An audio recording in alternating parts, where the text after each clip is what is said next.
اعوذ باللہ من الشیطان الرجیم بسم اللہ الرحمن الرحیم۔ ہم جاری رکھے ہوئے ہیں پیغام الہی کی روشنی میں، اصلاح ایمان و اعمال پیغام الہی کی روشنی میں۔ اس کتابچے کو ہم نے کوشش کر رہے ہیں کہ آپ تک پہنچے، چھوٹی چھوٹی آڈیو کر کے ہی، ویڈیو آڈیو کہ آپ تک یہ پہنچ جائے۔ اس کا 14th پیج میں پڑھ رہا ہوں، 13 تک میں نے پچھلی دفعہ پڑھا تھا۔ اور تمہارے پروردگار نے ارشاد فرمایا ہے کہ اس کے سوا کسی کی عبادت نہ کرو اور ماں باپ کے ساتھ بھلائی کرتے رہو۔ اگر ان میں سے ایک یا دونوں تمہارے سامنے بڑھاپے کو پہنچ جائیں تو ان کو اف تک نہ کہنا اور نہ انہیں جھڑکنا، اور ان سے بات ادب کے ساتھ کرنا۔ یہ 23ویں آیت ہے سورہ ابراہیم 17 کی۔ اور عز و نیاز سے ان کے آگے جھکے رہو اور ان کے حق میں دعا کرو کہ اے پروردگار، جیسا انہوں نے مجھے بچپن میں شفقت سے پرورش کیا ہے، تو بھی ان کے حال پر رحمت فرما۔ یہ 24ویں آیت سورہ ابراہیمی کی۔ اللہ کے راستے میں خرچ کرنے کے بارے میں ذکر قرآن میں اس طرح سے ہے کہ اللہ کے راستے میں خرچ کیے گئے مال کی مثال قرآن اس طرح ہے کہ یہ مال ایسا پھلتا پھولتا ہے کہ گویا ایک بال میں سے 7 بالیں ہوئے اور ہر بال میں سے 100 دانے۔ سورہ بقرہ آیت 261۔ اب اس کا اندازہ آپ خود کریں کہ، اور پھر فرمایا کہ اے نبی، یہ آپ سے پوچھتے ہیں کہ اللہ کی راہ میں کون سا مال خرچ کریں۔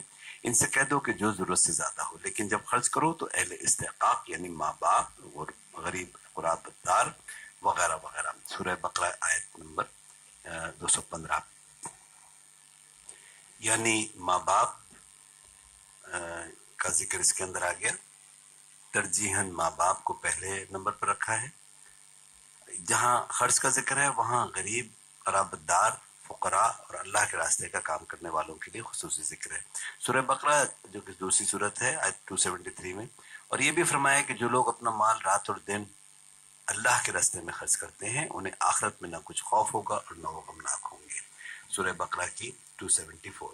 خرچ کرنے کے ایک توازن کا بھی ذکر قرآن میں آپ کو مل جائے گا کہ ایسا بھی نہ کرو کہ سب کچھ ہی دے ڈالو اور تمہیں اپنی ضرورت کے لیے ہاتھ پھیلانا پڑ جائے۔ یہ آپ کو سورہ بنی اسرائیل 17 ہے، 17 صورت ہے، اس کی آیت 29 میں۔ گردن کے چھڑانے میں خرچ کا ذکر قرآن میں ہے۔ جو آج کل ایسا ہے، مثلا کسی کے ذمہ کوئی قرض ہو اور وہ آپ ادا کر دیں، یا کسی قیدی کو چھڑانے میں جس کے پاس ضمانت کی رقم نہ ہو، یہ آپ کو سورہ بقرہ کی آیت 177 میں مل جائے گا۔ دن کا آغاز کرنے کا قرآن میں ذکر کس طرح سے ہے۔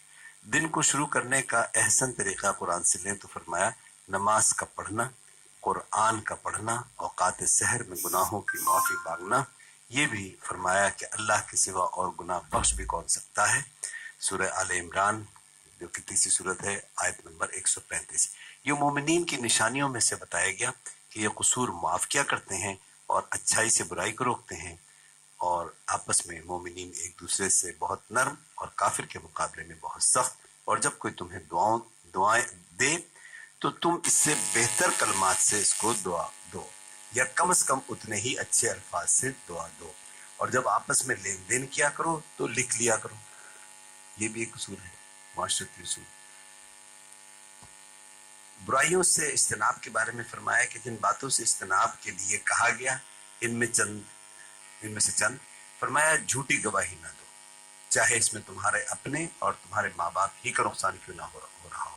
سورہ نساء جو کہ 4 صورت ہے آیت نمبر 135۔ غیبت یعنی کسی کی اس کے پیٹھ پیچھے برائی کرنا، برائی بیان کرنے کو مرے ہوئے سگے بھائی کا گوشت کھانا بتایا گیا ہے، حالانکہ وہ برائی اس میں موجود ہے، ورنہ تو وہ تہمت ہو جاتی ہے۔ یعنی برائی ہو اور تب بھی بیان کرنے سے منع کیا گیا۔ یہ سورہ حجرات 49 کی آیت نمبر 12 میں۔ بالکل ایسے ہی کسی کو اعلانیہ برا کہنا اللہ کو پسند نہیں جب تک کہ کوئی مظلوم نہ ہو۔ سورہ نساء کی آیت 148۔ اسی طرح سورہ نساء 4 ہے۔ اسی طرح زیادہ گمان کرنے کو منع کیا گیا کہ زیادہ گمان گناہ ہے، یعنی کسی کے بارے میں یہ بدگمانی کر لینا کہ اس نے ایسا کیا ہوگا یا کہا ہوگا وغیرہ۔ یہ بھی سورہ حجرات 49 کی آیت نمبر 12 میں آپ کو مل جائے گا۔ قرآن کا اسلوب یہ ہے کہ آخری بات کہہ دیتا ہے اور اس کی درمیانی بات آپ خود نکال سکتے ہیں۔ فرمایا بے حیائی کے کام ظاہر ہوں یا پوشیدہ ان کے قریب تک نہ جانا۔ سورہ اعراف سورۃ نمبر 7 ہے، یہ آیت نمبر 33۔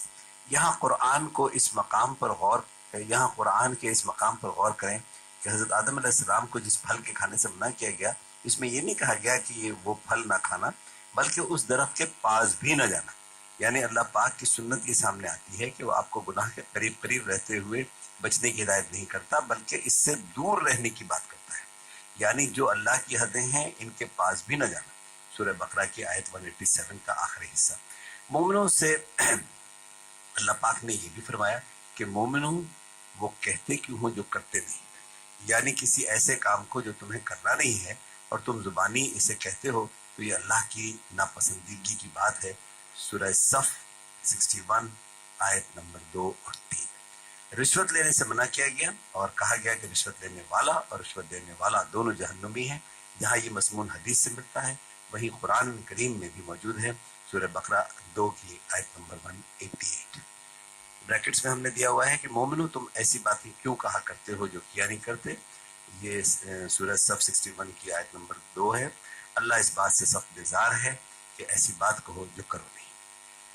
حقوق العباد کے ہیڈنگ میں ہمارے پاس کیا لکھا ہے یہاں. اسی طرح حدیث سے میں یہ بھی آتا ہے کہ جب نبی کریم صلی اللہ علیہ وسلم نے صحابہ سے پوچھا کہ تمہاری نظر میں آخرت میں مفلس کون ہوگا، صحابہ نے فرمایا کہ جو غریب مسکین ہو.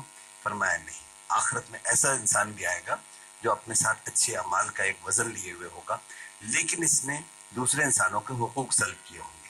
اور آخرت میں جب دینے کا وقت آئے گا تو اس لیے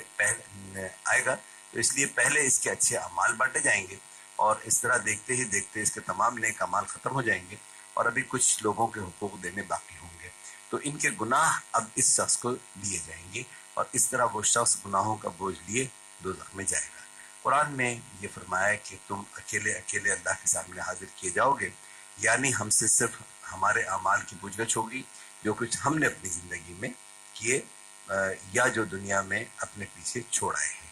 اگر باپ نے کوئی اچھے عمل سے کی بنیاد ڈالی کہ سارے گھر والے وقت پر نماز پڑھتے ہیں، روزے پورے رکھے جا رہے ہیں، کوئی بجلی چوری نہیں کی جا رہی ہے، اگر چھوٹی بڑی باتوں میں جھوٹ بول سچ ملا کر گفتگو کرنا وغیرہ اس گھر کا شیوا نہ ہو، اور جب تک وہ گھر اس نیک روش پر قائم رہے گا، اگر وہ شخص مر بھی جائے گا تو اس کا اجر اس کو ملتا رہے گا. بالکل ایسے ہی اگر اس نے کسی گناہ کی روش ڈالی ہوگی تو جب تک وہ گناہ ہوتا رہے گا اس شخص کو اس کا حصہ پہنچتا رہے گا.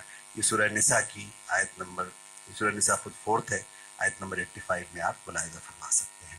باقی آئندہ انشاءاللہ.